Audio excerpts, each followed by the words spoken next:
America strikes the first offensive blow in the Battle of the Central Pacific. There's something deeply nostalgic about the Second World War, isn't there? Something comforting about calling back to our finest hour. These guys definitely think so. It's a war.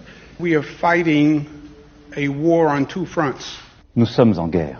We must act like any wartime government. Yes, apparently we are at war, except it's not Germans we're fighting this time, it's germs. But while there are similarities, we should be alarmed when politicians talk like this. It opens windows for flagrant abuses of power, and just weeks into this crisis, it's already happening. In World War II, young people in their teenage years volunteered to fight. They wanted to fight so badly. War is a convenient model for politicians because it conjures up images of a nation making collective sacrifice for a great cause. And now it's our time, we must sacrifice. Which is exactly what they're asking us to do.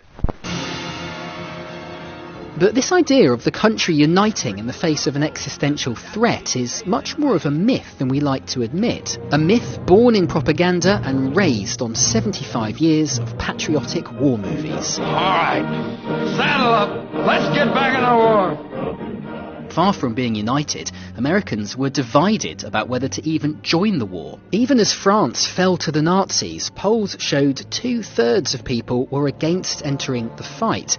And let's not even mention the 20,000 Americans who turned up to Nazi rallies like this one.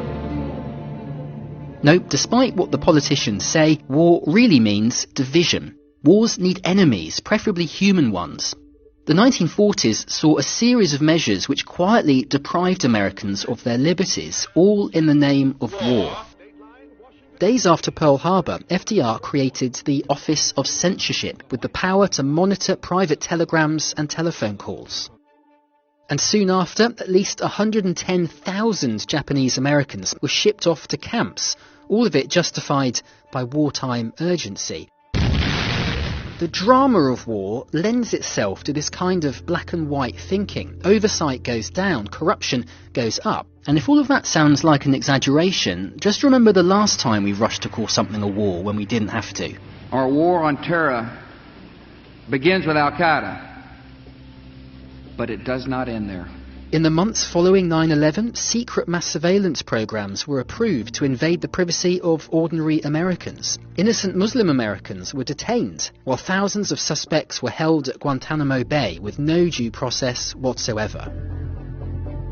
Look, the top-down restrictions during this pandemic are necessary if we stand a chance of limiting the death toll. But calling this pandemic a war, it's a useful cover for a power grab. It happens faster than you think.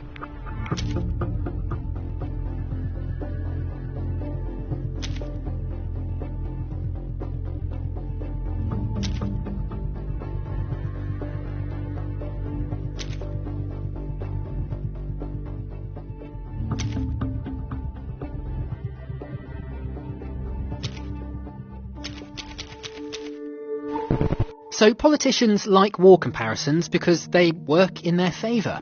But you know, there is a way this could work in our favour too. The coronavirus pandemic's causing sudden, dramatic social upheaval. You can already feel it, right? That sense that life won't be the same again. And that's something wars do too. When they finally end, they create opportunities for rapid social reform.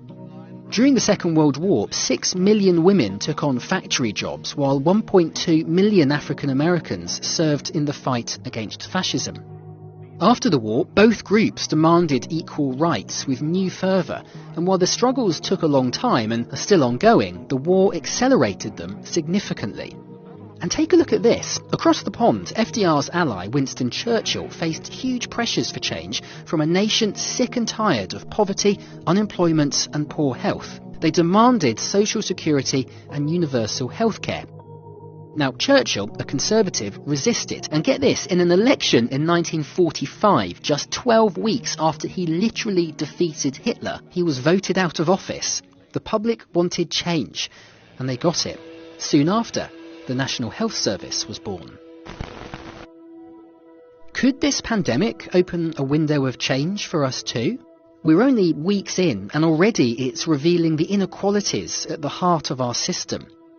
Low-paid workers are risking their lives because they don't get sick pay.